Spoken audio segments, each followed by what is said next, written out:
They never planned to shoot her. The storm was meant to do the job for them.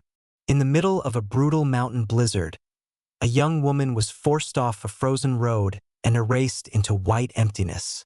No witnesses, no evidence, just snow and silence.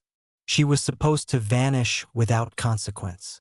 That same night, far above the treeline, a Navy SEAL refused to leave the mountains without his injured K-9 partner.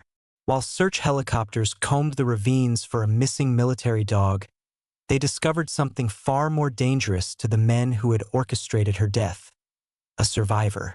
And from that moment on, a disappearance carefully engineered to be perfect began to unravel. Winter had arrived early in the North Cascades, transforming familiar roads into hostile corridors of ice and shadow. Snow pressed against the forest until sound itself seemed to vanish. It was in this world that Emily Carter learned how to exist unnoticed. At 23, Emily was slight and fragile-looking, her posture permanently guarded. She worked quietly for Brock Halden, a man who never raised his voice because he never had to.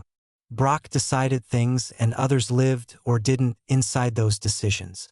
Emily cooked meals she was never invited to share, cleaned rooms no one explained, and listened without asking questions. She had learned early that curiosity was expensive. When the raid happened, she felt it before she heard it. The men returned tense and silent. Blood appeared where it shouldn't have. Brock watched her with the same calculating gaze he used on cargo. Later that night, he told her to get into the truck. They drove higher into the mountains, away from roads with names. The truck stopped where the forest ended and the earth simply dropped away. "This isn't personal," Brock said calmly. Then he shoved her. Emily woke to pain and cold. Her body twisted against rock and roots far below the road. Her leg was broken. She knew that instantly. Snow was already burying her. She dragged herself downslope until the pain forced her to stop. That was when she heard breathing that wasn't hers. A German shepherd lay nearby, large and wounded, his leg torn open, his eyes sharp despite exhaustion. He watched her without aggression, without trust. Emily tore her sweater into strips and bound his wound with shaking hands. The dog allowed it. Together, broken and freezing, they crawled into a narrow rock crevice to escape the wind. Emily held the dog through the night as snow sealed them inside. Neither expected to live. They stayed because letting go felt worse than dying.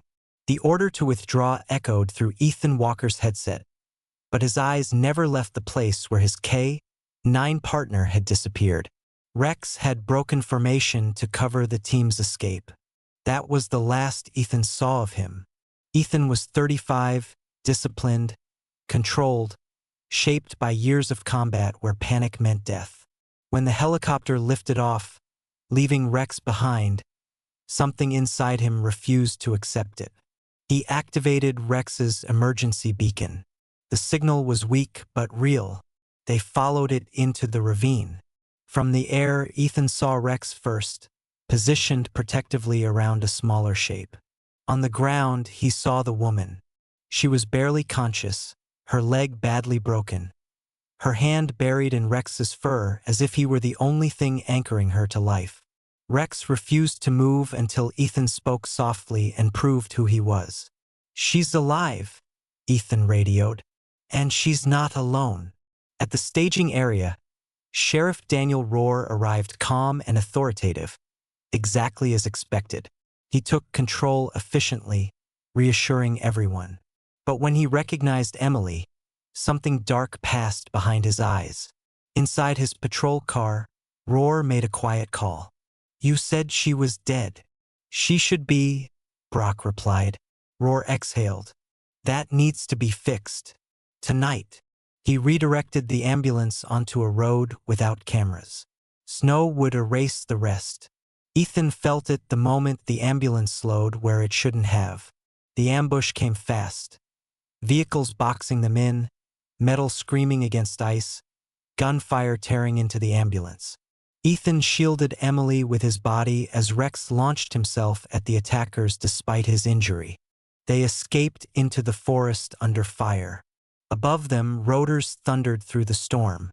Sheriff Rohr vanished into the darkness as federal helicopters flooded the mountains with light. By morning, the truth could no longer be buried. Evidence tied the sheriff to Brock's operation. Body cams, shell casings intercepted calls. The Mountainhead refused to keep their secrets. Emily told investigators everything she knew: the warehouses, the routes, the safe cabins. The operation collapsed within hours. Brock ran. Rex caught him. Rohr fled. He didn't get far. Recovery took time. Rex healed faster than expected. Ethan learned patience the hard way. Emily stayed. She moved quietly among the K-9 units, helping where she could, finding peace among animals who understood survival without explanation. Trust grew slowly, naturally. One day, Emily laughed, surprised everyone, including herself. Spring returned to the mountains gently. At a small ceremony beneath evergreens, Rex was awarded for loyalty under fire. He accepted the medal without moving, eyes on Ethan. Emily watched with her hand resting on Rex's neck. She had not been thrown away after all. Some stories aren't about violence or storms. They're about what happens when people refuse to abandon one another.